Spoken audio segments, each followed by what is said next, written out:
social media is brilliant for increasing your reach and for finding your audience, but then you want it to be the top of the funnel where you're actually then sending people to your place. So whether it's from your podcast or from YouTube or social media, you want to then send them to your website.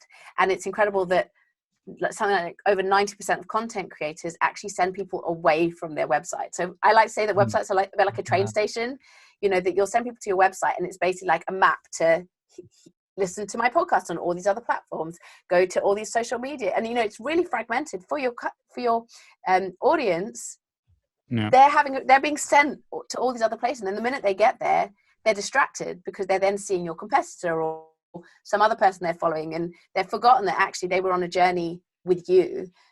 So actually being able to use that stuff, which is brilliant for growing your audience at the top of the funnel, bringing people to your own website. And with us, you get both the website and the mobile app.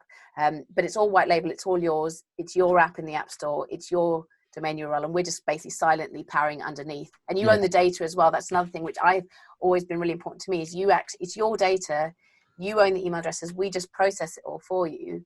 But like, whereas like Facebook and places like that, like they own the data and you're just like a visitor there. So I think that difference of, you know, and we don't take a rev share either. It's 100%. Anything you earn on there is 100%. You keep it. So all these things, I guess, because I come from being a creator, and I was like, what pisses me off about online? Yes, you know, good English phrase there for you. You know, I don't get to keep. I have to, you know, do rev share. You know, not keep all my money. I don't get ownership of my own data. I don't get to completely control the look and feel of my own brand. I have to send people to websites that aren't even mine. You know, twitter.com/ facebook.com/ you know, it's like just send them to my thing. And yeah, and this is something that we've addressed all those things. Incredible. Really give people their own home online. And actually it brings me to your question, which is that home online. A great example is Imogen Heap, who we work with, who's so she's a Grammy award winning music artist. She's written stuff with Taylor Swift. She wrote the Harry Potter theatre music. Oof. She's I mean she's amazing. I'm a big fan of hers. And she uses Superpass in such a wonderful way because she's got about 2 million Twitter followers, but she felt that it was too noisy. She couldn't really tell who were the, you know, her most, you know, her kind of true fans and who was just kind of passing through. And she kind of lost, because when she was making her first album that she produced completely herself, she did these amazing YouTube how-to videos. This is already going back maybe 20 years, a long time ago. And she said then she was really connected with her fans because she was having this dialogue with them and she got to know individuals within that community, and she felt inspired by it towards the creative process. Whereas somewhere along the line, as she, you know, grew that audience and became more famous, she lost that ability to have that intimate conversation. And she feels that for her Superpass fans, which they're not Superpass fans, they're her heapsters, because, you know, they're it's the name of a Imogen Superfan. And just as a side note, Superpass and Superfan is basically where the name Superpass came from, is because it was all based around the Superfan.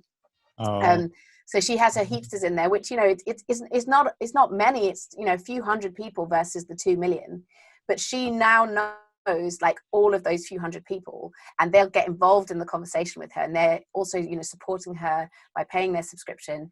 And she did these live broadcasts all during the pandemic and lockdown, where every Tuesday and Thursday she'd do these live improv sessions and Q&A with the fans, where she'd sit in her listening chair, which is another project she's doing, an AI project with IBM Watson. She does amazing things. It's like look up all sorts of cool things.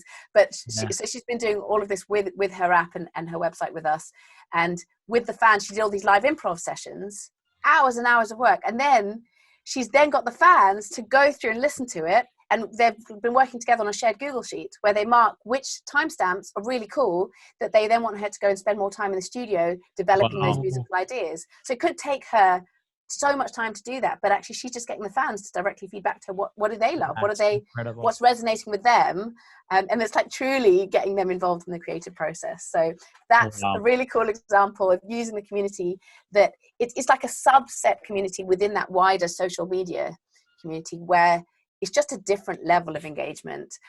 There's just so, and it's about what I was saying about exchange of value. It's about having the opportunity to connect more deeply with those people that matter the most. And it's not saying it's not saying you're excluding everyone else, because, you know, there will still be the traditional channels to do all that other stuff, but it's just, where do you bring people when they're really, really engaged, that's going to feel like a connection that really matters and inspires you to create more, inspires them to engage more. Because after all, what are we here for? We're not really here to make money. We're here to just make impact.